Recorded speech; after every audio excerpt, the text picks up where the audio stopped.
tää starttimoottori jotain. Taas persepäkää.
Että mikä laite siinä? Niin. Paine ilman käynnistys. Aha. No niin. Joo, ja tässä on semmoinen systeemi, jotta tuonkin vaunun saisi paine ilmalla käyntiin. Ei ole vielä kokeiltu, kun vielä ei ole tehty niitä sopivia liittimiä letkuja. Jotta kuitenkin se vaatii yli 10 kiloa sinne. Mutta tuon vaunun kun käynnistetään, niin se on toivottavasti nyt, jos joku haluaa, en tiedä mitä ne on sopineet tuolla, niin ajaa, niin siinä kuuluu, kun se hipastaan käyntiin. Ja tämähän on kuivasumppukone. Erillinen öljysäiliö. Öljyt imetään tuolta niin sanotusta öljypohjasta pois. Toisella puolella. Nostetaan säiliöön. Ja sitten seuraus on sitten se, että siellä säiliössä oleva öljy sitten lähtee tuonne pääkanavaan öljypumpulle, pääöljypumpulle, ja se sitten pistää tämän voitelun. Ja lisäksi tässä on vielä semmoinen homma, että on vielä ulkoinen erillinen öljypumppu. Ja sillä öljypumpulla, sähköisellä öljypumpulla nostetaan paineet kanavaan. Pikkasen pyöräytetään sähköllä ja sitten vasta startataan. Nyt meillä on semmoinen homma tuossa vehkeessä, että tämä öljypumppu, sähköinen öljypumppu, niin se on todennäköisesti nyt kuivana, ei nosta paineita. Ja sen takia minun pitää startata vähän pitempään ja sitten nousee 6 kiloa öljyn paineita. Startti nollille vähän aikaa ja sitten käsisyöttö. Nimenomaan käsisyöttö, ei kaasu, vaan käsisyöttö. Ja sitten lipastaan käyntiin. Ja tässä kun on ajatettu ja yksi YouTube-video on kai levinnyt, jossa minä huudan, kun se pikkasen pitää ääntä tuo kone, niin sen yli, jotta kaasua, niin tuli heti kuittaus. Vaunussa ei ole kaasua, vaan se on syöttöä. Syöttöä. Ja eikä ole kuljettaja, vaan se on ajaja.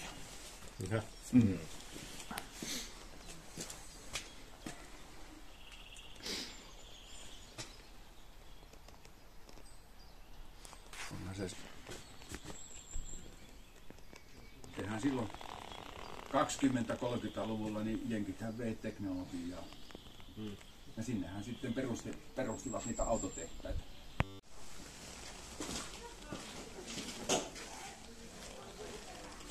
Olisiko kansalla kiinnostusta kuunnella tästä vaunun historiasta? Kyllä. Aha, on. Kyllä. Sitten kun menee minun tää homma, niin jaaritteluksi niin sanokaa, että menee ajamaan. No hyvä, tervetuloa tänne vanhan mestan pihaan ja Hiltusen Mikan reviirille. Ja täällä on sitten tämä Pohjois-Karjalan asehistoriallinen kilta saanut tämmöisen säilytyspaikan, eli tälle pienelle kevyelle noin 32 tonnia painavalle vaunulle. Ja tämä itse vaunuhan on mallia T34. Ja tarkemmin sanottuna niistä T34 puhutaan pitkäputkisesta sotkasta. No, joku kysyy, että no mikä se on tämä sotka sitten? Eräs tai sanotaan sotilas tuolla Äänislinnan seutuvilla, kun näki tämän tämmöisen vaunun, jota juuri evakoi suomalainen kuljettaja. Tämä tämmöinen pahantekoväline oli siellä niin kuin jäänyt vähän niin kuin kai kivelle vai kannolle jäänyt, niin siitä se alkuperäinen miehistö poistui.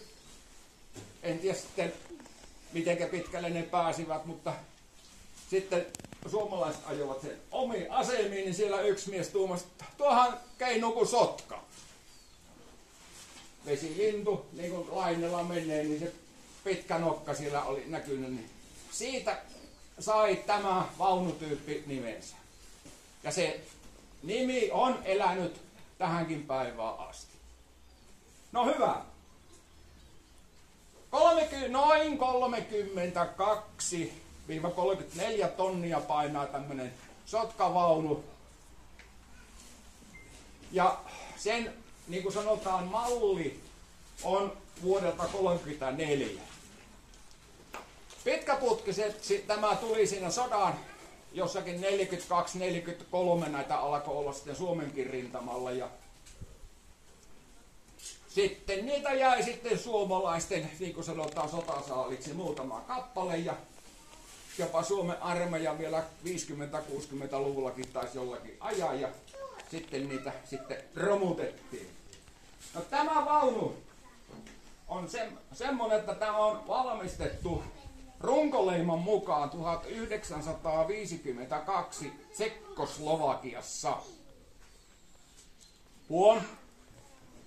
Eikö sillä ollut nämä SEV-maat tai mikä se on se Itäblokin liittymä, niin venäläiset sitten valmistutti näitä vaunuja muuallakin ja Tsekki oli yksi paikka. No, miten tämä vaunu sitten joutui tähän? Jos muistatte sellaisen elokuvan kuin Stalingrad,